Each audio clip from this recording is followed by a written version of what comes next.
good. Well, welcome everyone to the Connecticut River Conservancy's annual meeting. My name is Rebecca Todd. I'm the new executive director, and thank you all for coming.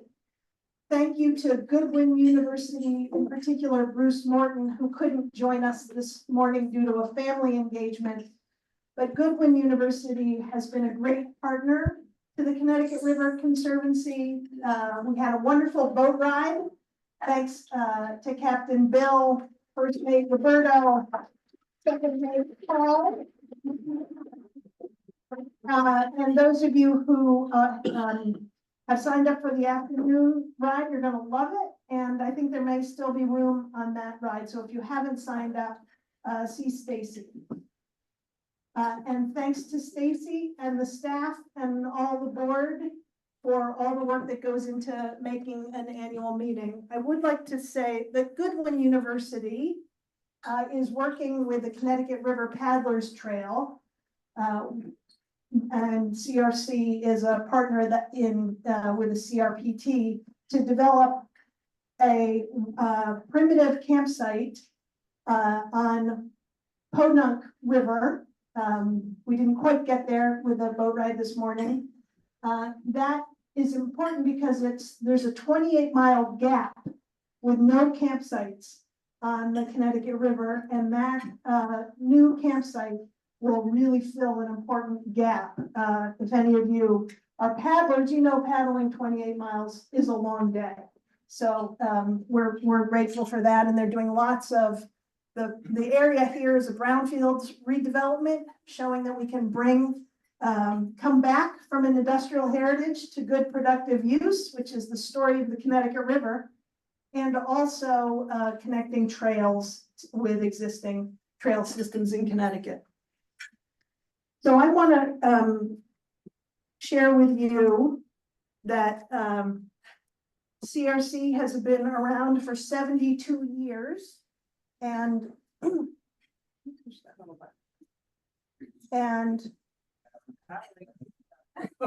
battery.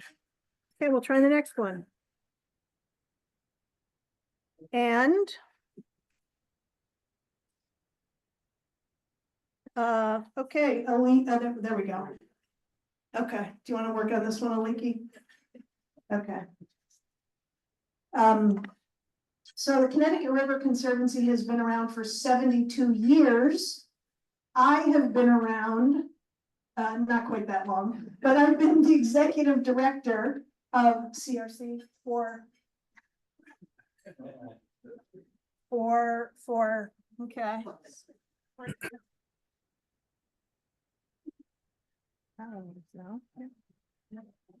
So I've been the ED of CRC for 7.2 months.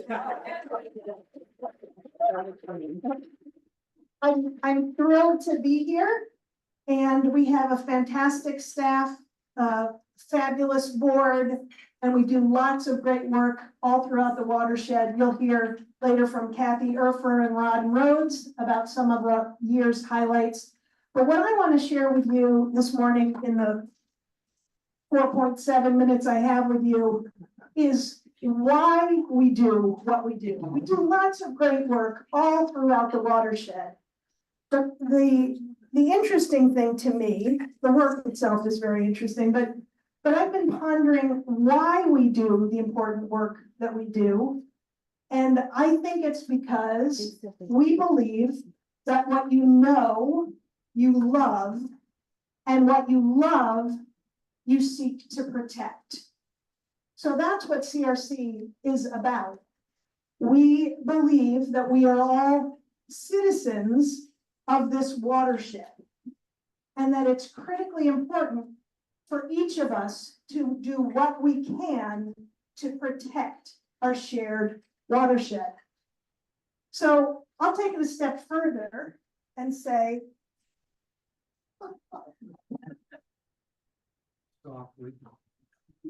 softly, Aliki can't leave us ever. We believe that developing a sense, Just tell them both, maybe. we believe that developing a sense of place helps us to stay connected to our environment and to one another, and that having a strong sense of place is ultimately a redemptive act of salvation, saving not just our environment, but our psychologies, our politics, and our ethics. So here's the secret, folks. CRC wants to help foster a sense of place for citizens of the watershed so that we steward this place for all following generations. So what do we mean by a sense of place?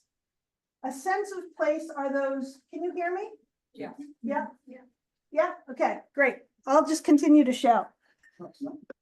A sense of place are those emotive bonds and attachments that people develop or experience in a particular location at scales ranging from your backyard to an entire watershed. And scientists tell us that having a developed sense of place is linked to enhanced quality of life, enhanced physical health and well-being. It's linked to a sense of community belonging and personal identity. And finally, it's linked to a reduction and recovery from stress and the prevention of mental illness. So there are very good reasons for us to have a sense of place. The philosopher Rousseau said that keeping citizens apart has become the first maxim of modern politics. But a sense of place, a sense of belonging, a sense of community helps thwart those divisive efforts. And CRC prefers a vision that's more hopeful and inclusive, and I have to say ethical, which is that anyone of any race, religion, gender, language, or origin can live well in our watershed.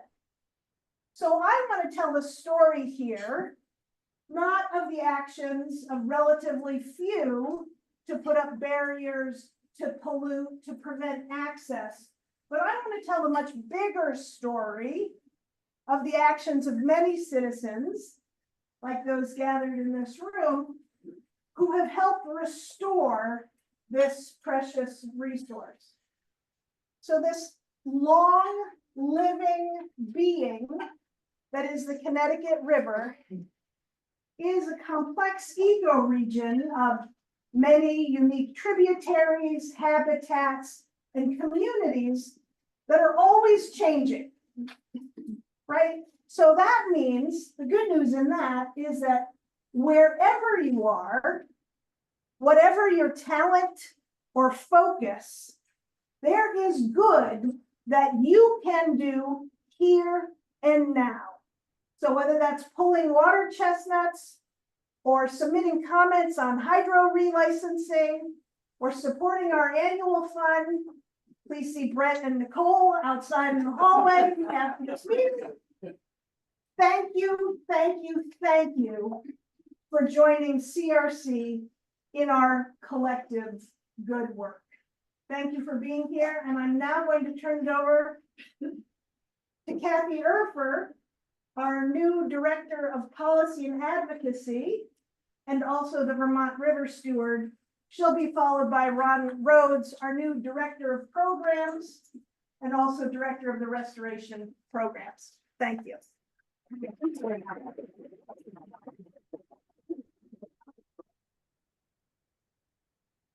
So Ron and I have been given the impossible job of trying to explain what we've done in the past year in 5 minutes. So I want to preface what I'm saying by just saying we are touching on some examples of what we do.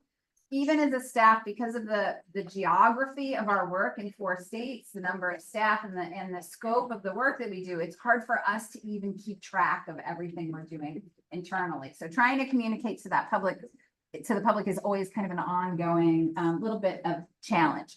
So as Director of Policy and Advocacy, I'm touching on really sort of the meat of like that body of work.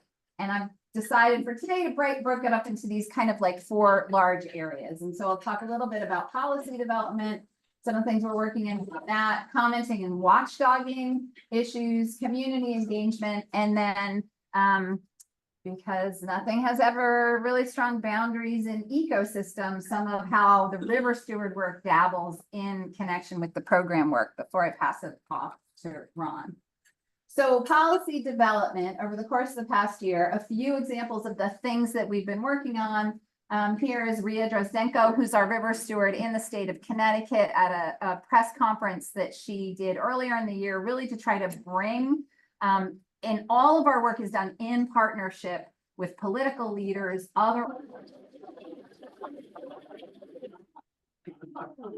wow, political leaders is what did it there. Political leaders, other organizations, environmental education organizations. So always in partnership, our work is being done. So this press conference was really focused on the threat of hydrilla, which is an aquatic invasive species in the lower estuary, really trying to raise the profile of that. And we've been working with many partners, including USGS, the state, on trying to address the spread of hydrilla and also making sure that that is not going to find its way into the upper areas of the watershed. All 4 of the river stewards work in legislative advocacy in our 4 states.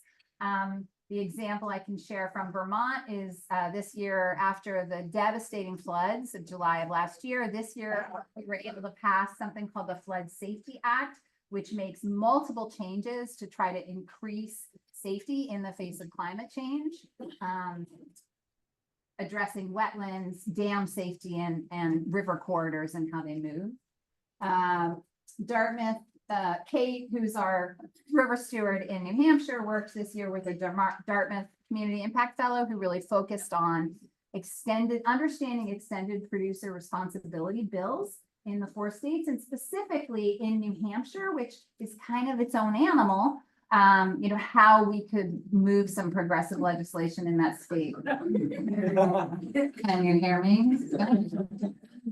Can hear you now. And then Nina, who's our newest river steward who just came on in Massachusetts, was able to join and meet a lot of the partners and colleagues we work with in Massachusetts at the Citizens Legislative Seminar in Boston.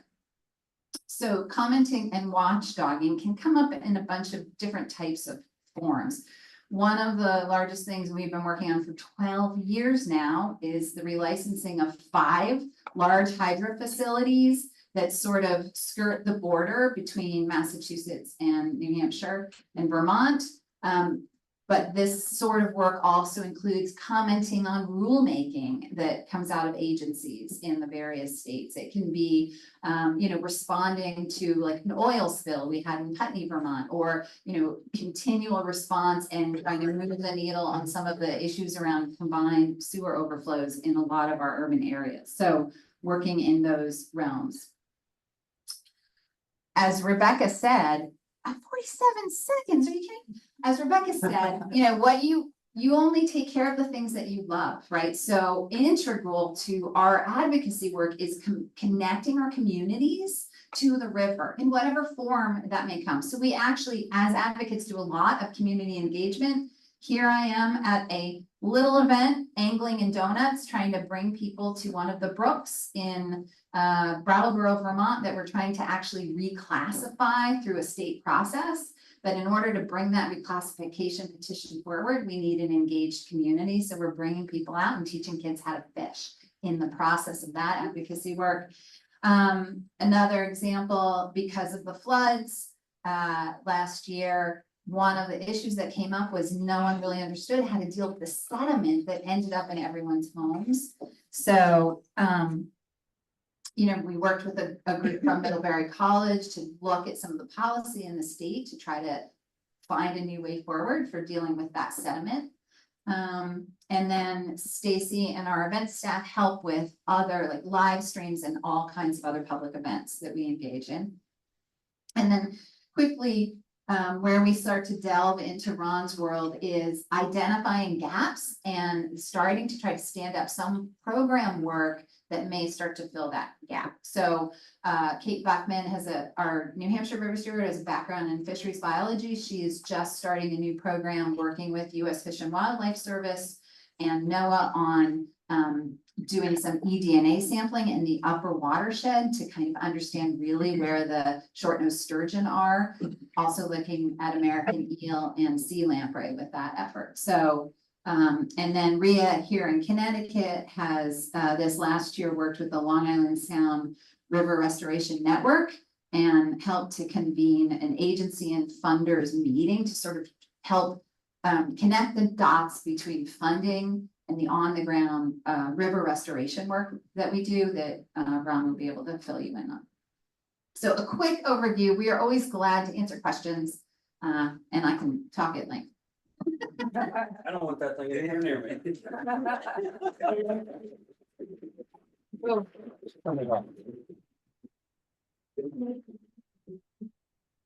right, can everybody hear me okay? In the back row, if you can't hear me, just holler. Usually that's not a problem. Before I get started into the programs, Aliki, come up here for a second if you would. Aliki's been with us for 6 years. And unfortunately, in a little over a month, she is going to move to Sweden and go to grad school. It's great for her. It sucks for us. So thank you.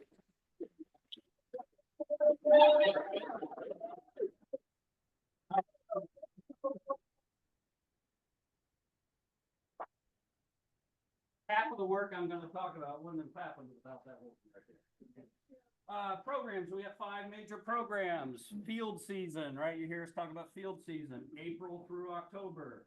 Don't try to reach me after July 4th because we're all going to be out on the stream somewhere. Aquatic invasives, the Aliki's program. Aliki, Rhea, and our seasonal staff have been attacking these invasive monsters with 125 volunteers on 33 water bodies and 107 different partner organizations or agencies.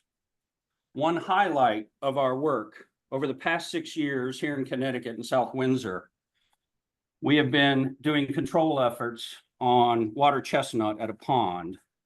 And now we're finally to the point where minimal control efforts are needed. It was infested 6 years ago and you couldn't use it. So we're having an impact, right, Aliki? Migratory fish, Aliki's other program. Somehow she ran 2 programs. The rest of us ran one. You can see the numbers. 425,000 American shad have made it up through the dams this year. 55,000 sea lamprey, our favorite fish to love, even though they're ugly and no one else likes them. We have tattoos. You can get a little sea lamprey tattoo on your arm. The beautiful little creatures. We have a website, migratoryfish.org. If you haven't been to it, I suggest you go there. Lots of great information, lots of links to other groups and information and videos, etc. And if you really want to help with the sea lampreys, you can come to Turner's Falls Dam in September and help us dig the little babies out of the mud when they dry up the channel, the canal above the dam, and rescue them and put them somewhere else in the river. Actually in the river. So that's September what? Last week of September. You'll have to call someone other than Leaky. I guess you'll just call us and we'll get you out there and you can wallow in the mud. Great time, right, Leaky? Recreation and access.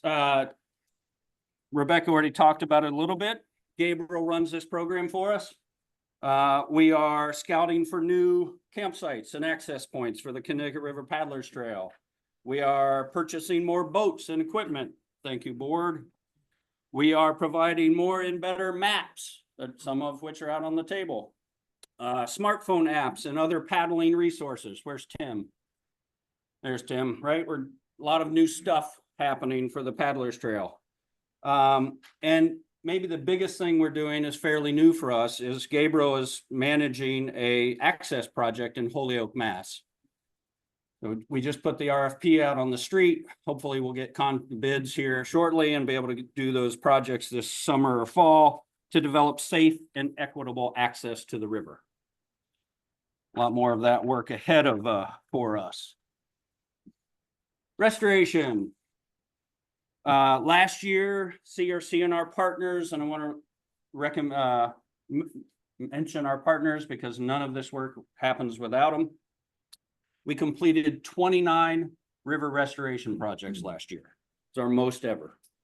Improved fish and riparian habitat on more than 30 acres of land and over 10 miles of stream. Planting trees, removing old dams, and adding wood to streams all help reduce erosion and nitrogen inputs into the Connecticut River and ultimately the Long Island Sound. We do this every year. We've got 3 dam removals this year, another culvert project, a floodplain. I can't even keep track of all the different projects we got going on. And in the fall, we'll be out there planting trees again along eroding stream banks with farmers and other landowners. Last one, water quality monitoring. Ryan runs this program for us. And for this year, he's been with us for 10 years. For this year, in the first time of our organization's recent history, he's got a full-time staff member in the lab with him in Greenfield. So that's Melissa. So that's Melissa in the picture right there. So he's excited about that. And he just submitted 10 years of data, 2013 to 2023, from monitoring locations to the US EPA. And the EPA will use that data to basically assess streams and decide which ones should be listed as impaired, which if you're a water quality geek, you know what a TMDL is. But if you're not, it's an impaired stream that needs to get some work done to improve the water quality so we can all swim and fish and boat in. Is It Clean? Another website we have, isitclean.org. Provides up-to-date E. coli. That's what we're doing here, testing for E. coli bacteria. So we get all the samples in, we test them in the lab. Sometimes we send them out to other labs wherever they are, depending on where the samples come from. And it tells you on that website if it's safe to swim in those areas, so you can look to see after big storms, does your local swimming hole get high E. coli numbers? Or is it relatively clean all the way through? Oh, I don't care about financials. All right. So my big message is thank you all, right? None of this work that I just talked about happens without our members, our donors, our volunteers, and our partners. So thank you.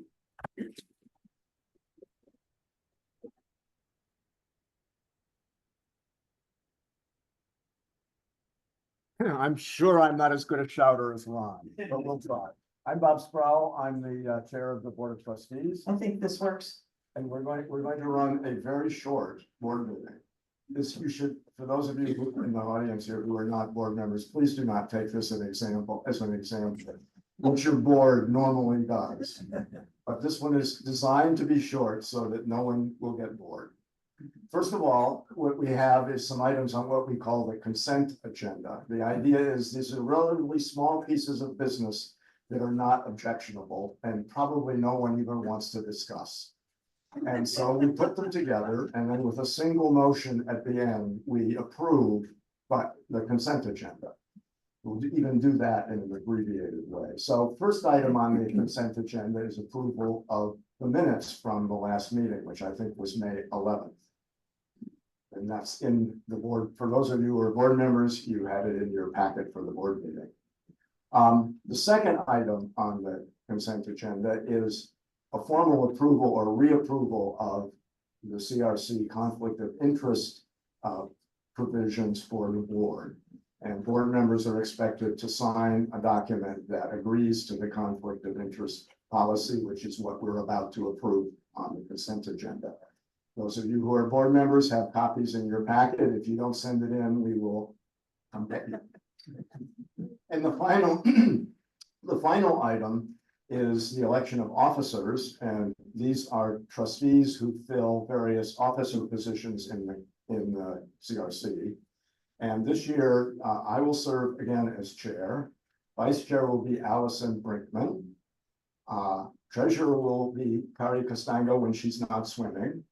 And the secretary will be Tim Lewis when he's not paddling. He does a great job, by the way, of being secretary. So if I can have a motion from a board member to pass all of David, thank you. And Steve is seconding. So are there objections? So without objection, we so move the consent agenda. And now we need a motion to adjourn. I'm sorry, no. Finance. I'm sorry. So our current finance chair, Ron Rhodes, is in Vermont, where he belongs. And we'll like to spend a few minutes talking about the 2024 financials and the plans for next year. Thank you. Can everyone hear me? Yes. Good. This is going to be short, and primarily because of the financial report that was so clearly summarized on pages 10 through 13 by Alex and Diana. Presently, the CRC is in a very strong financial position. You can see that for FY24, we'll end up with almost $3 million in revenue and $170,000 surplus.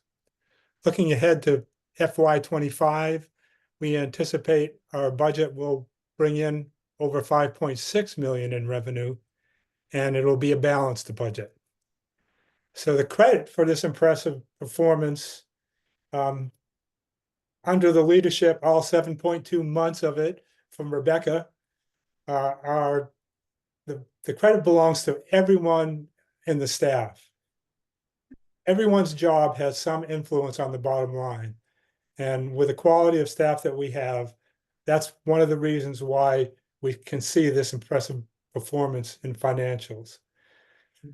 I'm most familiar with the progress that's been made by the financial staff under the leadership of Chris Riffenberg, our finance director, along with his staff, and I would like to acknowledge them.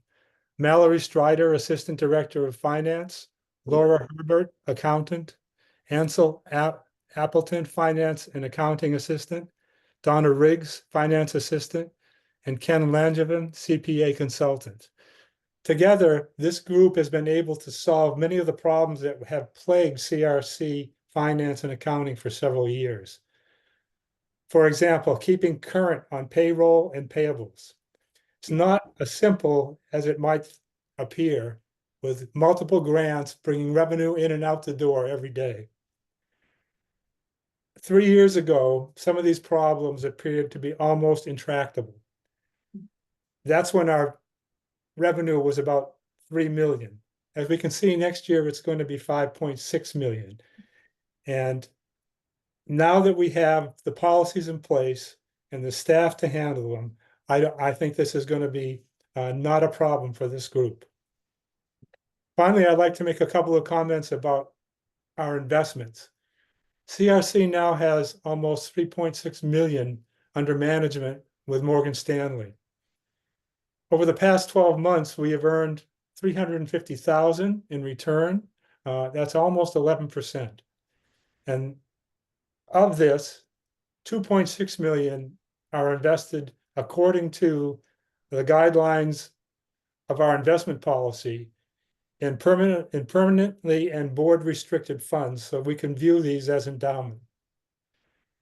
It can only be spent according to our endowment policy, a spending policy. So now you can see that not only is our operational budget in a strong position, so is our endowment investments. So again, I'd like to emphasize that these results are due to the efforts of the entire staff. And unless Chris has something to add, I'll be happy to answer questions if I can. Okay, thank you, Tom. So this is the last piece of the board meeting I would like to call attention to, recognize and thank for board members who are not joining us after June 30th. Namely Damon DePaolo, who helped us a lot with making sure we were being safe cyber executors. He does that for Mass Mutual and shared his expertise with us. Peyton Schubert, who was vice chair this last year, who has turned into an amazing Springfield businesswoman. You can buy your recreational drugs from her. She'd be delighted, but she got way too busy to be a trustee for us.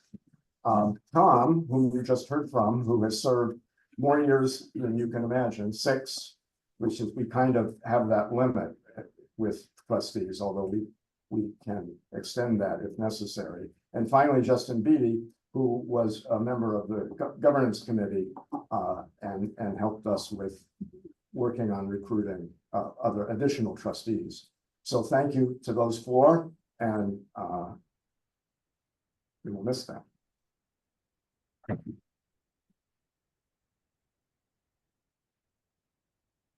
Okay, I think I'm now ready to welcome a motion to adjourn. Kari, she wants to go swimming. All in favor? The board meeting is adjourned. Thank you for your patience.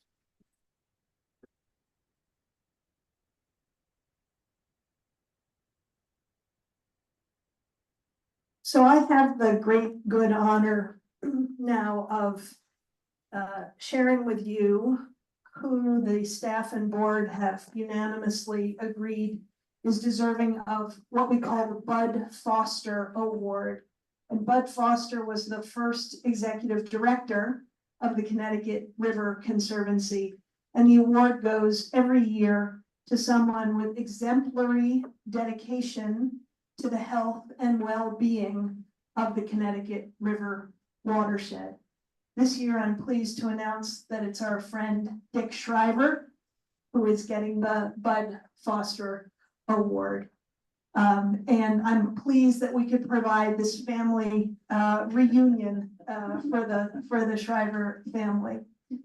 I'd like to share with you a little bit about Dick's life because it's frankly remarkable. Dick has been an educator, a connector, and a convener who brings people together in the spirit of goodwill for greater collective impact. So he got his bachelor's degree at Cornell in mechanical engineering and a master's in industrial engineering. Dick professionally was an assistant secretary of the U.S. Treasury Department and a senior vice president of Chase Manhattan Bank. For his educational work, he was a professor of business, finance, and marketing at the International Management Institute in Kyiv, Ukraine, and an executive in residence at the U.S. Coast Guard Academy. He's also the provost emeritus of what was then called the European College of Liberal Arts. It's now Bard College, Berlin. I would like to highlight Dick's work on behalf of Native Americans because I think it's particularly notable.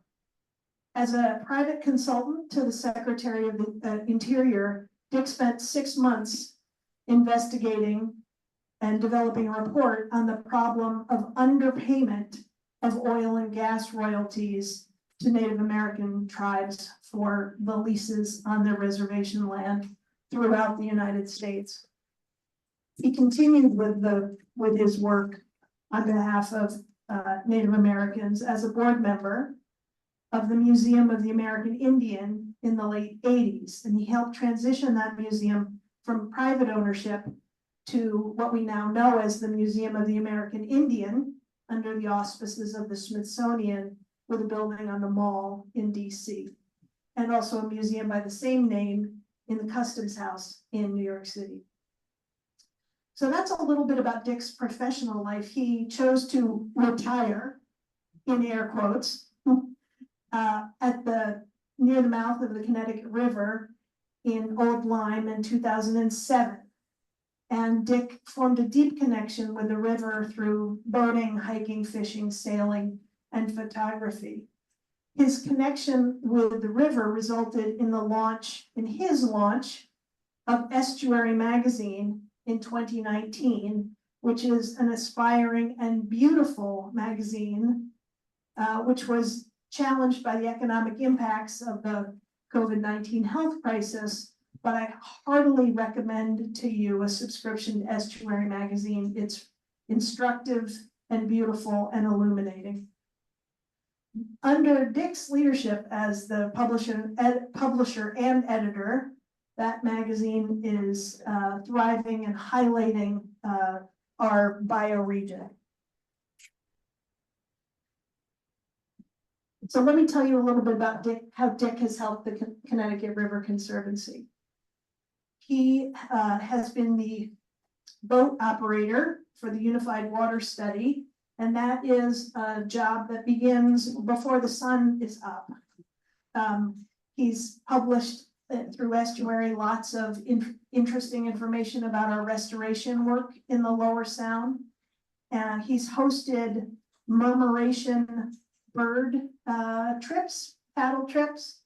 He's prevailed upon his son Rich to offer boat support to Kari Castango with her phenomenal 410-mile swim of the entire Connecticut River.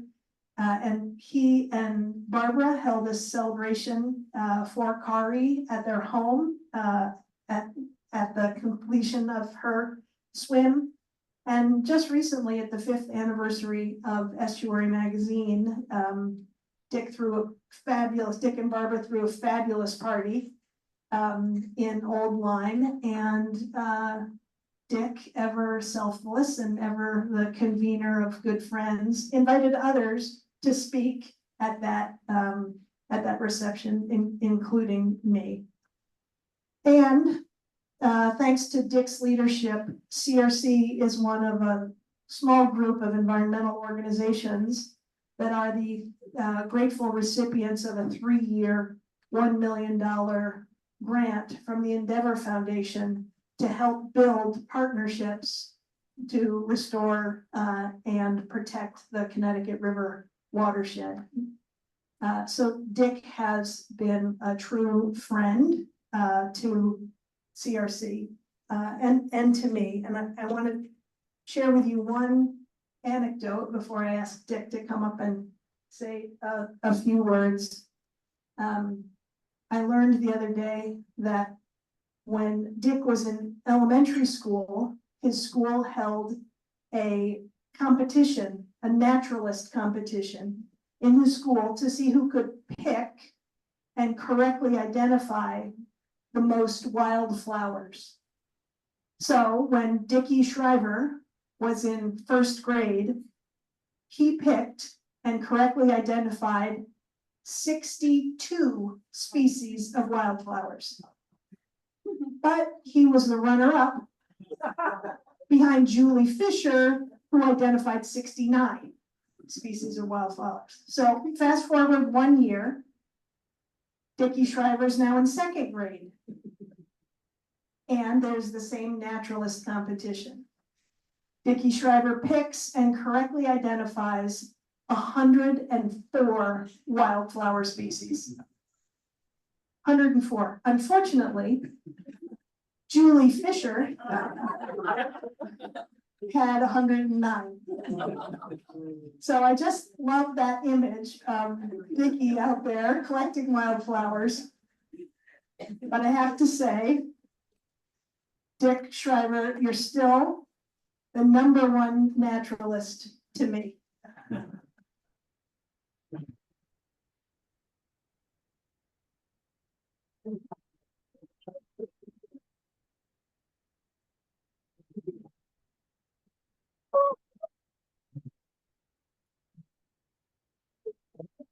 Yeah, this isn't 100 species.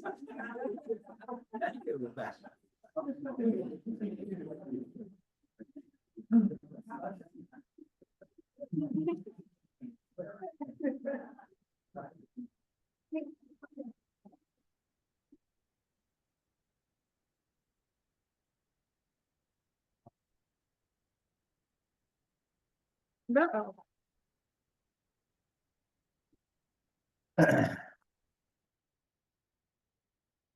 We also have a plaque of the Connecticut River watershed that we'd like to present to you.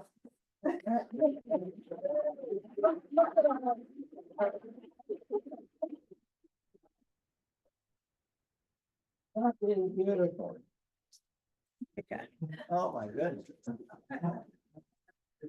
Thank you, Dick. Thank you, Rebecca. Thank you, CRC, for this wonderful special honor. You know how hard it is to get our family together? It's just unbelievable. Thank you, Brett. CRC for that. Well, we asked, now that our two sons are here, are nearing eligibility for Social Security, we asked them, you know, what do they remember from growing up? And they always refer to the outings, you know, the rafting trip down the Yampa Green River in Colorado, and fly fishing in Canada, paddling the Upper Housatonic. One time we sailed out into the middle of the Baltic Sea into a wildlife conservation area. And then we moved here into the Connecticut area. And it's all here too, if you know where to go. It's unbelievable. What's in the, you all know this, whitewater canoeing that rivals Austria or any place in the world. And then Barb and I spent 5 decades enjoying the environment wherever we were, anywhere in the world. And we come here, and here's this Connecticut River. I think the senior steward of the Connecticut River watershed is CRC and Rebecca Todd. You know, it's the hundreds of nonprofits, a couple hundred at least, probably land trusts and so on, that conserve and protect and restore throughout this watershed. In 4 states, I mean, there's no governor.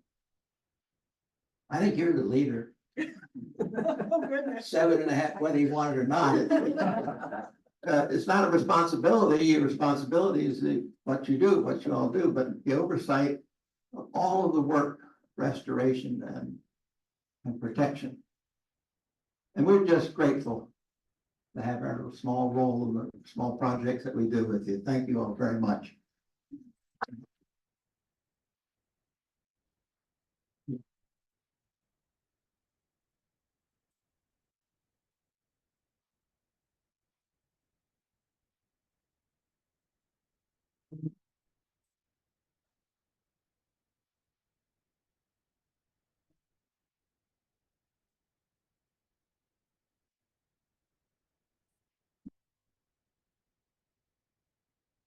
Now that's gonna be a hard act to follow.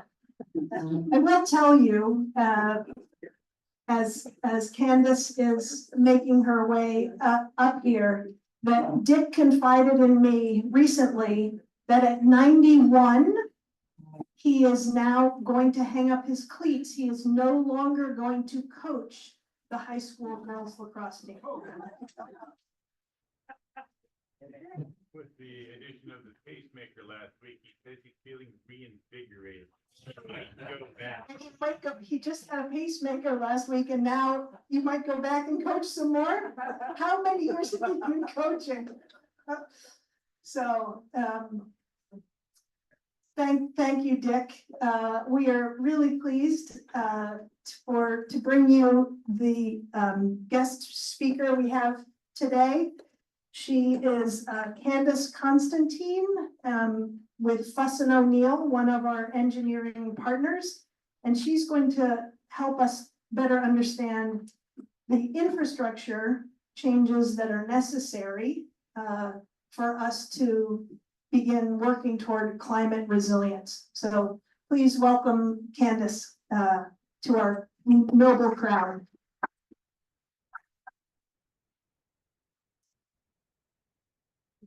Thank you. Yeah, okay. Great. Thank you very much. It's really nice to be here today. Thank you for the invitation to come. My name is Candice Constantine, and I'm a fluvial geomorphologist and a civil engineer. And I work for Fuss & O'Neill, We partner with Connecticut River Conservancy on a lot of different projects and in a lot of different ways, from restoration guidance documents to current projects to some of the FERC work I was working on as well in my career. So I'm really happy to be here. It's an organization that's near and dear to my heart, and excited to talk to you today. So I'm going to focus on how the work that Connecticut River Conservancy and other organizations are doing is key to climate adaptation. And I'm going to kind of step back and start kind of talking more broadly about climate adaptation, and then give a few examples from the watershed of some projects that we're working on, one of which CRC is a key collaborator on. And so let's start with that. Okay, so big picture, why focus on adaptation? So as you probably all read in the news in 2023, that for the first time, global warming exceeded 1.5 degrees Celsius over the entire year. And we know that reducing that, well, the world endeavors through the Paris Agreement to keep that rise to 2 degrees or less, preferably 1.5 degrees, and we're already there. So what are we going to do now? So current climate action, therefore, is not accomplishing our goals, or not doing everything we need it to in order to protect our communities. And if the mitigation isn't working, so over on the right, oh no, I think I just hit the part. No, good, okay. Is there a pointer on this as well? Oh, no, it's okay. I was just gonna use the laser, but I don't know if there is one.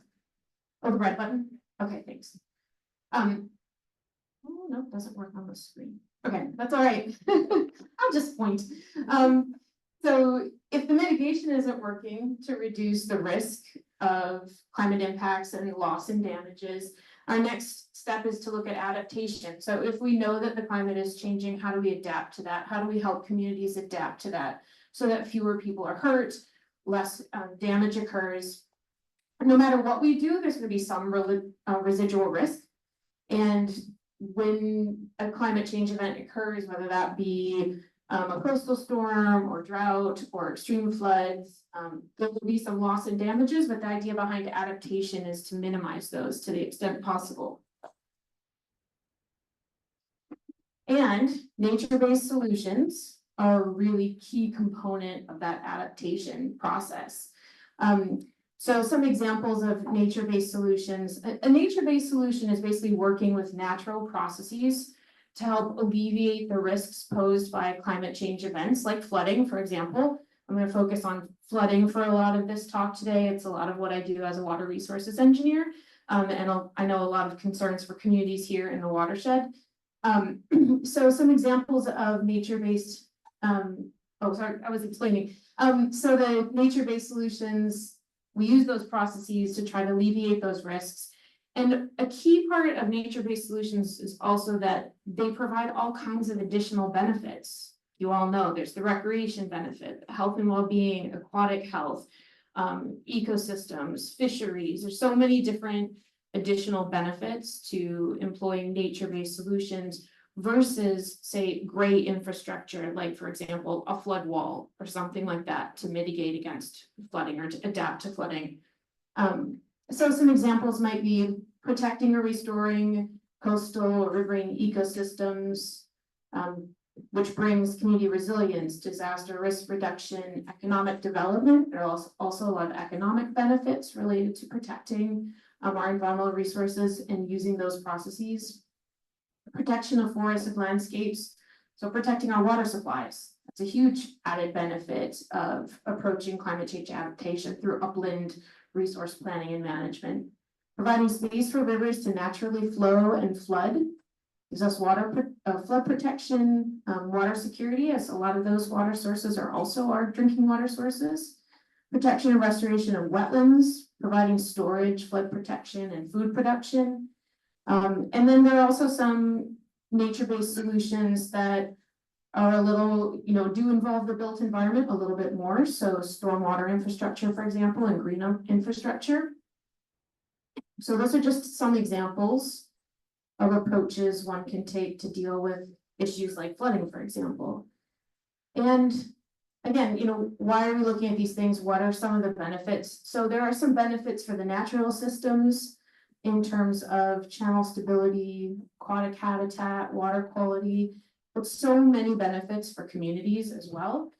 Public health benefits, quality of life, property values often rise when there are spaces that people can enjoy and get outside to be in and enjoy nature. Economic growth and development, creating jobs, and public safety. And so the idea behind this and all these benefits is to build resiliency into our communities. So on the left-hand side here is an illustration of, what could happen if a climate change event occurs, or say an extreme flood, for example. It's an easy one for us to imagine. So we're going along business as usual. There's an extreme flood, and oftentimes we get past what we might think of as a tipping point, and that might be a certain monetary damages, buildings get destroyed, homes are affected, we have to evacuate, this sort of thing, an emergency response, for example. And then the system does recover, but we don't immediately recover to current conditions, do we? There's often a lot of a very long and drawn out and expensive, in many different ways, recovery process. So the idea behind building more resiliency into communities is that we invest now, build that resilience, and when an event occurs, we don't pass that tipping point. I mean, we know it's coming, we will get more floods, but the idea is that if we address some of those issues now, some of those risks now through adaptation, that then when those events do occur, we can absorb a little bit more of that, and we don't have to face the recovery and the losses that we would have to face otherwise. There are some challenges to implementing nature-based solutions, and this is a long list. I'll just kind of go through it quickly because I've got a lot of projects to look at, and those are more fun. So there's an uncertainty about the benefits. People ask, what are the short-term, long-term, timelines in terms of realizing the benefits? Those can vary. It's not always as quick as it is if you build a flood wall, for example. Lack of quantitative analyses, including methods. Geomorphology is, it's not everything about it is perfectly quantitative. There's some uncertainty involved in natural systems, as we all know. So you don't get the same engineering security and the numbers that give people the comfort in working with gray infrastructure. So that can cause some uncertainty and some discomfort. And then hesitancy about new techniques. People are unfamiliar with these processes and these solutions. A lot of times we need long-term monitoring that we don't have. We're missing pilot projects that we can point to so that people understand the benefits and can observe those and be more comfortable. There are often some permitting constraints. Sometimes we have an issue with doing work in protected resources, say wetlands, even if they're degraded. There are some regulatory processes that can be a barrier to doing that work that ultimately is for the good, but in the immediate has some negative impacts. Then again, at the permitting level with the regulators, there's often a lack of comfort with some of the proposals. Participation is another one. So this is what my talk is going to be about, participation part. So stakeholder community perception can definitely be an impediment to working with natural processes and employing nature-based solutions. And then funding and financing. Okay, so what are we doing about it? There are a lot of us in the industry, the Connecticut River Conservancy, a lot of consultants, some policymakers that are working to make changes so that we can more easily implement these types of measures. So we are communicating. You'll notice communicating comes up a few different places on here, or ways of communicating. Really communicating the risks, the benefits, and drilling those in is a big part of the work that we're doing. Also, we try to do monitoring whenever possible upon completion of projects so that, again, I'll just talk loudly. So that we do have those case studies to point to give people the comfort level with the fact that these things do actually work. Communities do see benefits, but we have to document that. We have to monitor it and document it in a way that it can be reviewed by others and we can point to it in the future. And then I'm just gonna kind of skip a little bit down. Permitting on the regulatory side, early regulatory engagement, really important. And then permitting guidance is something that we're currently working on in the state of Massachusetts to help move restoration projects through the permitting process a little bit more easily, so we can implement things a little bit more easily and less expensive. And then participation. So what do we get out of encouraging participation? We want to do early community engagement, meet people where they are. This comes back to what Rebecca was saying about place. And it works in both directions. We want to understand how people view these places. We also want to give them spaces that they can make their own, that meet the goals of those communities. So it is a process working with communities to figure out how we can address the problems that they're understanding or that they're having, and we get better solutions because we take advantage of local knowledge. We understand their real needs and challenges. Sometimes what you think from the outside or from reading the news or experiencing or learning about something from policymakers is not what someone in the neighborhood says is the real problem, or not how they understand the real problem, or not what they're feeling on a day-to-day basis. So it's really important to have that information. And then we can also identify the best opportunities for co-benefits and get the support so that we can implement things and it becomes a real asset then for the community. So I want to talk about just a few projects, and I'm probably going on too long, so I need to speed it up. Okay. So here's one from Connecticut, not in the watershed, but close, in Fairhaven. This was a really big project, currently beginning the implementation stage, implementing some of the projects. And this effort focused on the planning process. Don't worry, this is from the final report. You don't need to read all the text, don't worry. But I put this up here just kind of take you through the process of working and engaging with folks and communities on implementing nature-based solutions. So step number one, and woven throughout the process, is the public engagement piece. In Fairhaven, we did a review of current and future conditions in terms of a lot of different elements of climate change. So we did look at heat, at flooding, at drought, and some other conditions. And then from there developed adaptation options and did some concept design work, looked at costs and benefits, and then came together with a final plan that's a kind of a roadmap for the community to use as they're looking at opportunities. And it'll be different kinds of opportunities. Maybe they'll prioritize based on need or prioritize based on what grants are available to get things done. So, but it serves as a roadmap for those communities.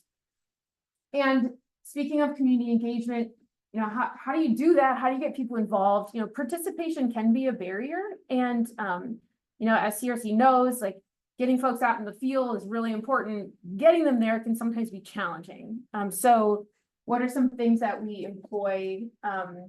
And of course, there's the usual ones, with project website, we do community surveys, we go to events and have booths and talk to people and get their impressions and their thoughts that way.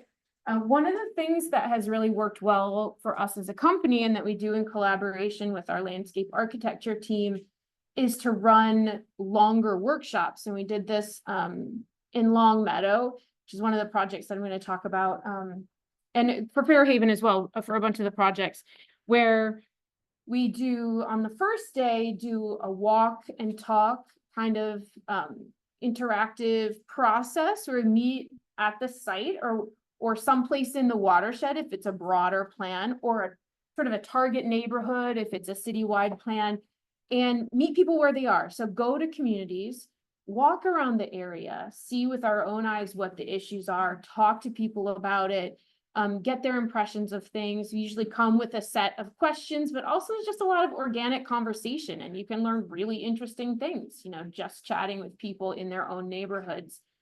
And then the following day, what we'll often do is set up a workshop space in the town hall or someplace public, library or something, where we start working through some of the concepts and some of the ideas, and our landscape architects do beautiful renderings. They'll start to put together some renderings so they can illustrate to communities what the project area might look like if these recommendations are implemented, so people can really visualize it. And then we get feedback as we're going, oh, I like this, no, I don't like that, that's not what we really want here, this kind of thing. And by the end of the day, have a pretty good idea of the direction things are going and what the community wants to see. And that's a drop-in situation, so that folks who have, and informal. So for folks, speaking of inclusivity, so for folks who maybe don't have childcare or only have transportation at certain times of the day, or, maybe they work long hours or work until 7 p.m. or something, have the option to come early morning or come in the evening or in the middle of the day at lunch. And so keep that really flexible so we can reach as many people as possible. And then on the third day, we'll usually do a presentation to the community and present what we think we've heard, reflect back to them what we think we've heard, and see what people have to say about it. And sometimes we get folks who come to all 3 days of these events and are really invested, and sometimes we get folks who come to one and not another. But we do tend to get to interact for the most part with a pretty broad cross-section of folks. The walk and talks are great because there'll be some people who come to the site specifically for that, but then you just find people who are just there using the space and they join along, So it's been a really effective tool for us to use to get really engaged in communities and understand what's going on from the get-go. And then also develop some trust, because I think that's part of it too, is, organizations come in and they want to do good, but, it's not our own community. I mean, it feels like it sometimes. I have to say, New England feels quite quaint and small a lot of the times, because I've lived in California, lived abroad, and, it's small. So, but people have a real ownership over their neighborhood or their street. And, for some people, it can, we want to build that trust and have it feel like more of a collaboration than engineers coming in and telling people what they need to do on their own street. So this is definitely a way that we have found that accomplishes that, and it's been very productive. So some of the work that we did in Fairhaven is looking at projected flooding extents. And I've got a rendering that we did, but you can see along the waterfront here, inundation of properties and some parts of neighborhoods. And I'm going to focus in on the west side here on the next one. So we would present some of this stuff to communities and let them know what the projections are and what the risks are. And then, so here's the existing conditions over on the west on that shoreline of the Mill River. And then this is one example of some of the ideas that might come out of that, of how we can work with natural processes and implement some solutions that provide a range of different benefits to the communities and can make them more resilient to these flooding impacts that we know are likely to come. So for example, and elevated roadways, living shorelines, moving some of the development out of the flood zone. Sometimes that's the only alternative. And creating park spaces or providing other uses that can be used when river levels are low, but then also the damages would be relatively small if a flood does come through here. And key to that, no life would be at risk. And then, improving outfalls, daylighting, dealing with some of the culvert restrictions that affect a lot of our roadways and bridges. And then providing the recreational benefits through here. So with trails, and like I said, the park spaces. And then there's some potential for some redevelopment in some areas that maybe are not looking their best anymore, or we have fallen into disrepair. So focusing our redevelopment efforts on existing developed areas rather than developing new areas of floodplain. And then this example has what they're calling a cooling corridor on some of the streets, which involves some green infrastructure. So some planting, tree planting, and then the green infrastructure pieces to deal with some of the stormwater runoff and alleviate some street surface flooding.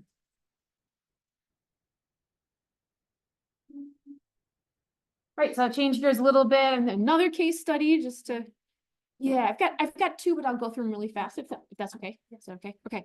The last one is the one that I'm working on with CRC, so I wanted to say. So there's one in Munson that we're working on right now too. This is through the MVP program in Massachusetts. It's the Municipal Vulnerability Preparedness Program. They provide a lot of grant funding to communities for working on climate resilience work. In Munson, we're working on the Chicopee Brook.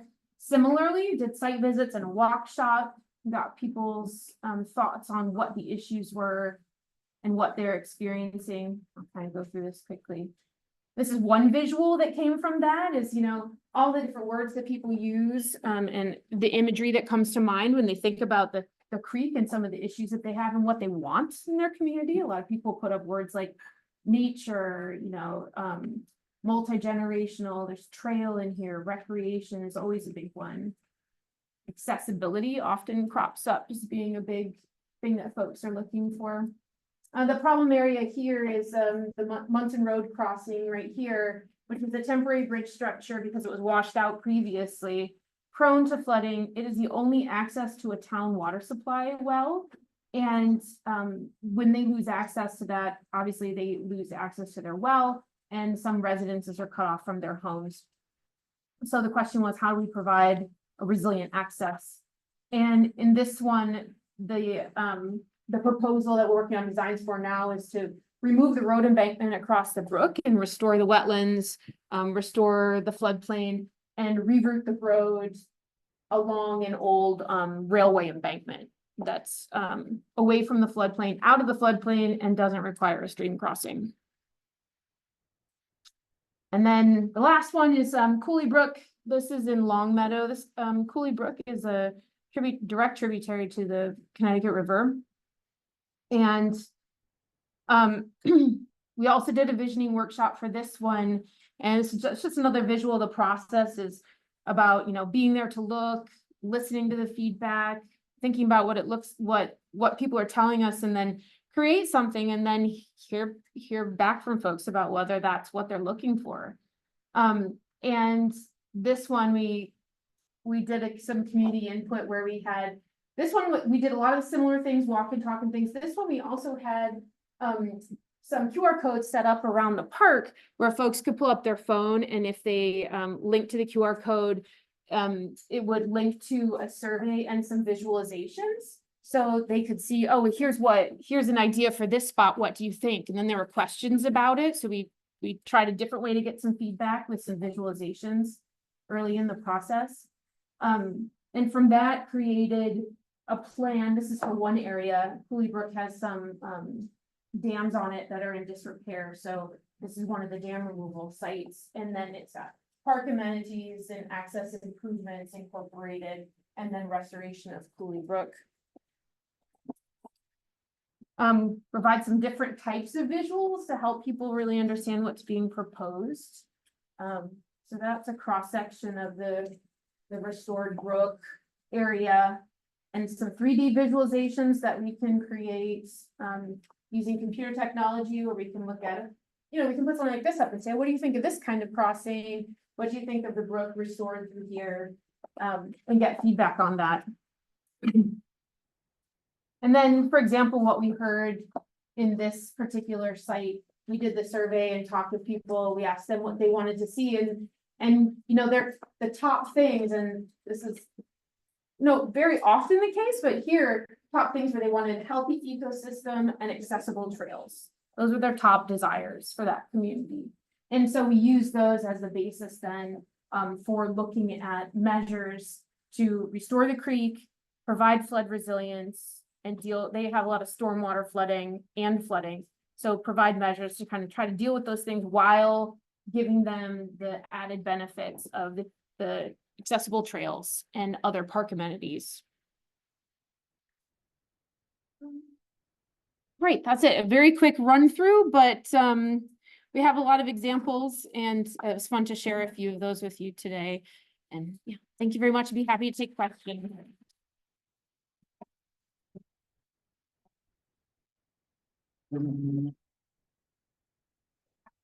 Leaving. Yes.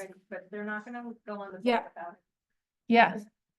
We have like Time. 5 minutes. Okay, yeah, couple of questions if anyone has any questions. I just had a question about where that Cooley Brook, is that Laurel Park? Yeah, yeah, Laurel and Bliss Parks. That's away from the river, right? It is. Okay. Yeah, so it's not addressing flooding on the Connecticut River, but on Cooley Brook itself. Yeah, One of the worst water quality brooks in our watershed. yes. And Connecticut River, so another part of the engagement piece and the placemaking piece is that we're partnering with, or the town is partnering with Connecticut River Conservancy to do water quality monitoring there. And so we've been assisting with that in terms of getting stuff to the lab and stuff like that. But we've got some citizen engagement for the water quality piece. And some of the proposals are meant to deal with some of the water quality and the poor quality of the stormwater runoff. It's all stormwater runoff coming straight into the creek, really, from residential areas. So, I was curious how you balance the needs of the community with the engineering, like must do, like, and where they do or don't match. sure. Candice, can you repeat the question? Yeah. So, Stacy's asking how we balance the desires of the community and needs of the community with the engineering constraints. And that is an early part of the process is not only hearing what folks want and what they're envisioning, but also communicating to folks what is feasible and what's reasonable for that particular environment. So we do a lot of data gathering, looking at the natural environment. So looking at the geology, for example, if we're considering stormwater practices, can we actually infiltrate anything? Will that do anything? Or, for stream restoration, what are the banks made of? What are our constraints there? What kind of sediments coming in? And then really making sure folks understand what those constraints are. So we come across things like, for example, a lot of times if people have an issue with clogging culverts, folks really want to dredge. The solution is dredging. However, as we all know, as river people, that, rivers are like conveyor belts, right? The sediment comes back. That's not a sustainable long-term solution. So there's a lot of education that happens in the public engagement process of kind of communicating how rivers work and how natural systems work, but then also from an engineering standpoint, what the limitations are. In Connecticut here, we have a lot of small towns, particularly owning along the river. Yeah. And I just wonder if you have any sense from your work how receptive the towns are to threats or possible threats from future flooding along the Connecticut River. I live here in Glastonbury, and I don't get any sense from public comments that you see in the newspaper that the Connecticut River presents any risk to the town. You don't see that as an issue, at least at the moment. I just wondered if you had any sense of how widespread along the river there is of the potential for what the future might hold. Right, so this gentleman's asking about how communities along the river feel and how aware they are of threats posed by climate change along the Connecticut River itself. And kind of from a higher level, I would say that my experience is that sometimes the sense of urgency comes from communities at the grassroots level, and that there's a lot of petitioning that happens to get policymakers and decision makers' attention about the issues. Sometimes with the right people in office, it becomes a priority issue. I don't know, do you have any specifics on towns along the Connecticut River who are maybe concerned about the future flooding issue and are clued into that? Certainly lots of agricultural communities in Massachusetts recently suffered from significant flooding last July, and so I think it's top of mind. If you have experienced it or your neighbors have, it's top of mind. Yeah, I think that's really true. And people have short memories too, which is, we also come across that is something will happen, but a few years down the road, people seem, people can forget if they don't see it day to day. So, yeah, and a lot of our, I would say that all of these projects, they need a strong proponent. It can sometimes be an organization like CRC. Sometimes it's someone at the town level who really feels strongly about implementing something to improve resilience in town. But that proponent has to be committed and follow things through because, consultants might change and, contractors might change. So he has to be someone steady who's willing to take on that role and be a leader. Yeah. You can also shut down your state capitol for 10 days via flooding. That gets people's. That would get your attention. Yeah. Sorry, 1 second. Someone back here had a question. You stated the perfect lead into my question, which was like, who would be the proponent or the person who would hire your organization? Would it be the municipality? Would it be an NGO? Would it be, Yeah. collaborative sort of an Yeah. entity, like in the Fairhaven situation? That's kind of like our area, and we just actually at our library showed the documentary on the Mill River, Mhm. which then I saw the trail system, proposed trail system Yeah. there that I'm like, oh my God, that's exactly what they were talking about. So I was wondering who would you be interfacing with in a situation? I thank you for your, I love the nature-based solutions, and usually like in our town, it's like people in the street who want to come in and gain our trust and put all kinds of stuff up in front of the community, which is a bunch of BS half the time and lies. And so to see it like actually good is like a really refreshing presentation. So I was curious about who you would be interfacing with. Yeah, so she's asking who we interface with, who would hire us to do this kind of work, these assessments and design work. And it does vary. I have to say that it varies with the funding streams is the reality of it. So your state of Massachusetts, for example, which is a couple of projects here, the MVP program is a program for municipalities. So the state grants funds to municipalities, and then the municipalities pair up with a consulting partner to write a grant application, submit that, and then when it's funded, they continue to work together to come up with a solution. And there are funding sources from the federal government, but it would typically be, especially for a larger project that is sort of multidisciplinary like this, where ecological restoration is one piece, tends to be, municipal level, as the leader with organizations like CRC as a partner or collaborator. If it's solely a stream restoration type project or a floodplain restoration, then we see more, nonprofits taking the helm.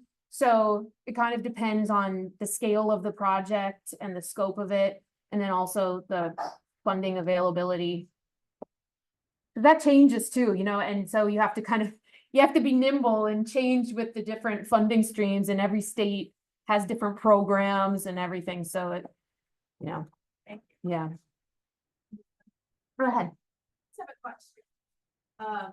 Having done this work for however long you do it, even just sort of coming off of your conversation, I imagine that a big challenge of this work, right? I mean, we live in a capitalist society, right? Everything at the end of the day is how much is this going to cost us? Who's going to pay for it?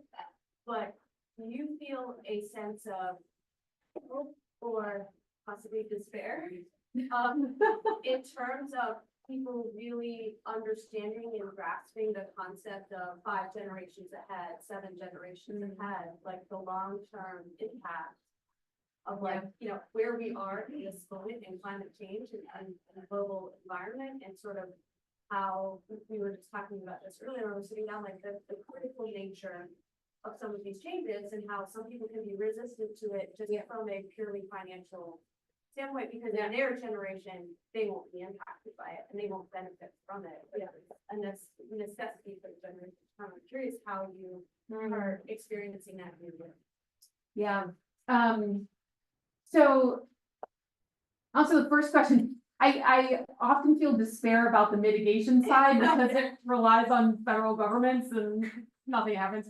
So like that is sometimes despairing. I think at the community level, I feel very hopeful about the adaptation process and communities becoming engaged.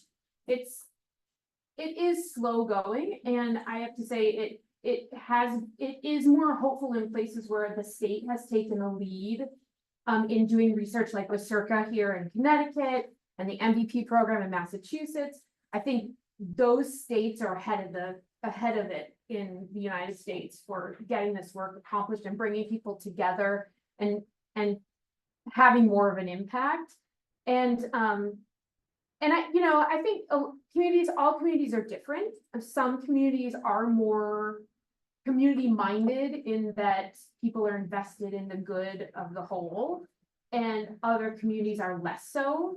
So it does vary. I think the important thing with nature-based solutions and adaptation in general is that it's not just one project here and one project there that gets it done, right? It really is the big watershed picture of doing what you can in the uplands, doing what you can in the lowlands, doing what you can along the shoreline.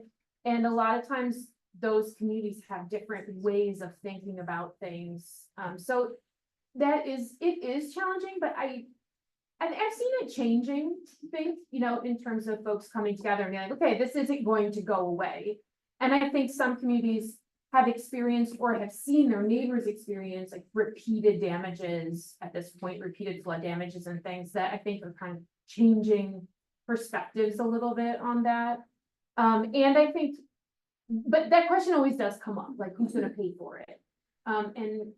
And right now there is a lot of funding being injected by state and federal governments into infrastructure improvements that can include nature-based solutions in them.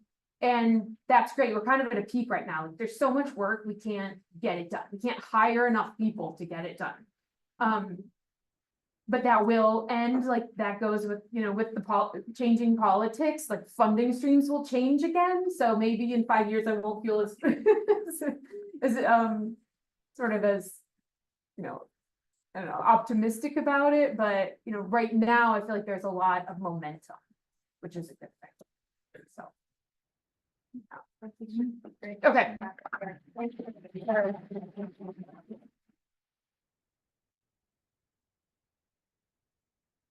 Thank you, Candice. Thank you all for coming. Let me repeat that there is room on the 1 o'clock vote, which is actually not a 1 o'clock vote. It won't leave until 1:15. If you are interested in getting on that